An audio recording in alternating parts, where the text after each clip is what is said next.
اکثر ہمارے بہن بھائی جہاں اس آیت کے اوپر جب سٹاپ کرتے ہیں تو وہ ایسے پڑھتے ہیں منیب، تو پھر اس نون کو آگے دال سے ملا کر پڑھتے ہیں ندخلوہا، تو یہاں پر ایسے پڑھنا درست نہیں ہے۔ آج اس ویڈیو کے اندر یہ جاننے کی کوشش کرتے ہیں کہ یہ نون کب پڑھا جائے گا اور کب نہیں پڑھا جائے گا۔ دل سے دعا ہے اللہ تعالیٰ آپ کی طرف بڑھنے والے ہر شر کو خیر میں بدل دے۔ سورہ قاف آیت نمبر 33 جہاں پر ختم ہو رہی ہے وہاں پر یہ نون لکھا ہوا ہے۔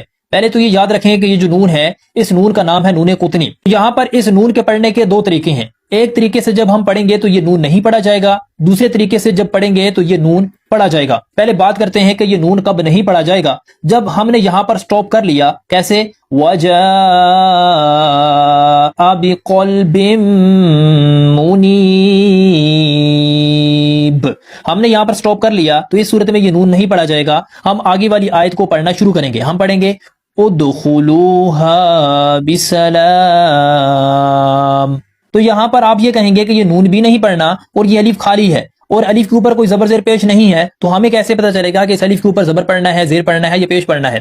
تو رول یاد رہے کہ جب بھی پہلے دو حروف، یہاں پر پہلا جو حرف ہے وہ الف ہے، دوسرا جو حرف ہے اگر لام ہو، تو اگر پہلے دو حروف الف اور لام ہیں تو اس الف کے اوپر آپ نے زبر پڑھنا ہے۔ تو اگر پہلا جو حرف ہے وہ الف ہے، دوسرا لام نہیں ہے، تو اس صورت میں ہم کیا کریں؟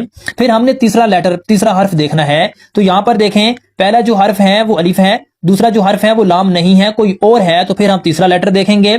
اگر تیسرے لیٹر کے اوپر زبر اور زیر ہو تیسرے حرف کے اوپر تو اس الف کے نیچے ہم زیر پڑھیں گے۔ اگر یہاں پر اس تیسرے لیٹر کے اوپر پیش ہو تو اس الف کے اوپر ہم پیش پڑھیں گے، جیسے ہم نے یہاں پر پڑھا ہے ادخلوها بسلام، تو ہم نے اس الف کے اوپر پیش پڑھا کیونکہ تیسرے لیٹر کے اوپر پیش ہے۔ تو اب بات کرتے ہیں کہ یہ نون کب پڑھا جائے گا؟ جب ہم اس آیت کو آگے والی آیت سے ملا کر پڑھیں گے، ہم یہاں پر سٹاپ نہیں کریں گے، تو پھر یہ نون پڑھا جائے گا۔ کیسے؟ وَجَاءَ بِقَلْبٍ مُنِيبٍ ادْخُلُوهَا بِسَلَامٍ۔ تو پتہ کیا چلا کہ جب یہاں پر ہم سٹاپ کریں گے تو یہ نون نہیں پڑھا جائے گا، جب ہم ملا کر پڑھیں گے تو یہ نون پڑھا جائے گا۔